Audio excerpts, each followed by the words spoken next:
when these lines first came to me, I was fishing a Skagit fly, and Jerry was throwing this blue line. I didn't know what it was. I was like, "What is that thing?" I was kind of giving him a bunch of crap about it, and because I loved my Skagit flat, I still love a Skagit flat.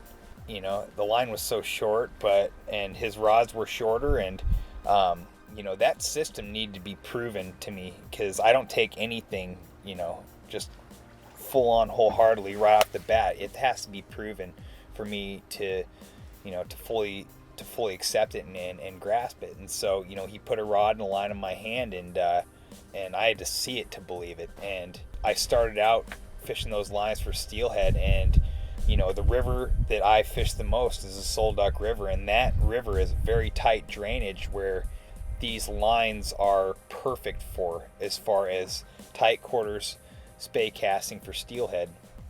And so when I think of the rivers that we were fishing here, same thing, tight quarters. You got a lot of snags around. You got overhanging trees. You got logs. You got you got wind. And with that line, I could go from catching cutthroat, dollies, rainbows, flounder, and steelhead, all in a very short amount of time. I mean, with a really easy switch. If I want to throw a nymph rig on that, I can do that. I can do it really easy, and it's just one quick switch, boom. So the versatility is there. I mean, it's a very easy system as long as your mechanics and understanding the physics of the whole thing stay proper. When we start our sweep, from the sweep to the end of the forward casting stroke, there is no conscious stopping of the rod in the backstroke. We're just coming all the way around. And we believe that it's the best way to cast a Skagit line. We believe that it makes the Skagit line, the window of what a Skagit line can cast, much greater than the conventional linear stop, then go forward. And that it offers more versatility under conditions of wind and what you can do in the cast. And we use this type of casting. We have used it through many, many different types of angling situations.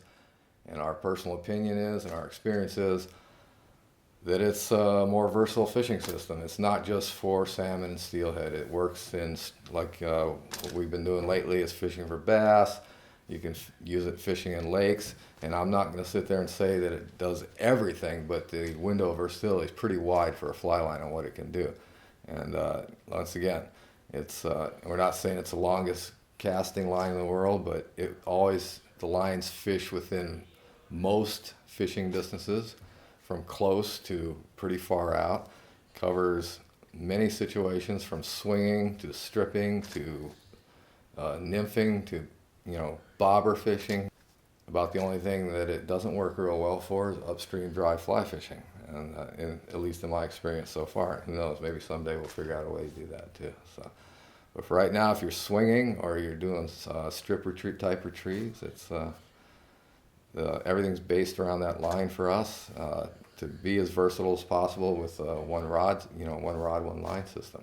We're developing head systems that will honestly cross over from your winter steelhead game to your full-blown summer game, and all you need is a head and a wallet, 4 tips in it and away you go. There's all this other stuff that can be done with what we've learned about spay, and it crosses over into the trout world. We learned very, very quickly in Alaska, the side channel situations, very small water, that little switch rods and single-handed rods used with compressed lines worked really good in single-hand Skagit applications. With lots of backbrush, we were able to cast as far as you needed to and fish extremely effective. And with what we've got coming is it goes into bass, it goes into trout. And I mean, it goes into trout in the world where it's not just swing. It's for the guys that want to indicator fish. It's for the guys that want to high stick.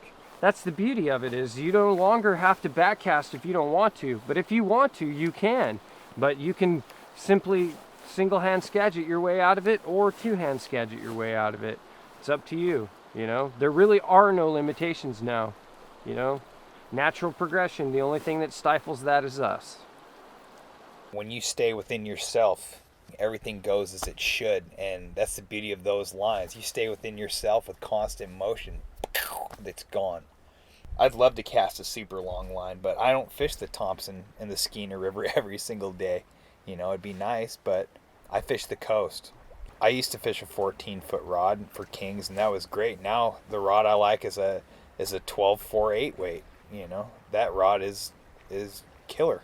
So all these guys are used to, you know, throwing these heavy amount of grains on their, you know, on their Skagit lines, and because that's what they've always done. They haven't figured in the weight and the grains on their sink tip, and then their casting stroke. Our casting stroke is really tight, and it's inside the box or inside the telephone booth. It makes it so we're not working near as hard, but we're still getting the most power out of our stroke. I guess some of the feedback from some of my coworkers and friends is that they feel like our recommendations are kind of light from what they're used to. It must have something to do with that shorter length, that you don't need as much weight. I would just offer my own theory that part of that is the shorter the line is up to a point, the easier it is to make an entire motion here like this without getting a stop in the whole system. And I don't want to use the wrong term in physics here, because there's some very critical people out there about physics. What I want to say is that from the beginning of the sweep all the way into the forward casting stroke, there's no slack in the line. The line remains, if not dynamic, then at least under tension the entire time. There's no loss of tension between the rod tip through the line all the way to the fly. It's always tension. And that's what makes, if you can keep tension throughout the whole thing, that's what makes the casting take less energy, at least what feels like less energy on that forward cast. If it, in this, you know, the standard linear stop and go, you come back and stop, somewhere in that stop, the line starts to lose, you start to lose tension between that point from the rod tip through the line to the fly. And when you lose tension there, then it's going to take more energy to make that whole system go, because you've got to retension the system before. Forward input of the rod tip equals forward input of the line. So, but if you're under tension the whole time, as soon as you start to move that rod forward, then the line also starts to move forward. And let me just say that again. If you lose tension there, then part of your rod movement has to retension the line before it starts to go forward. That's my best explanation for it. And once again, I'm not a mechanical engineer or physicist, but I think that that's, you know, mostly true. So there we go. If you're just gonna spay fish for steelhead and salmon, then I say go. I mean, there's a lot of systems to pick, but if I don't know about, you know, everybody else, but I like to fish for whatever I can fish for, and I like to do it on a fly, and I like it to be enjoyable, and that's what we're all about, having fun. So not about taking 20 years to learn how to do a proper spay cast. This stuff here, I think just about anybody can do it, and they can do it pretty quick, and have fun. That's the big thing. Have fun.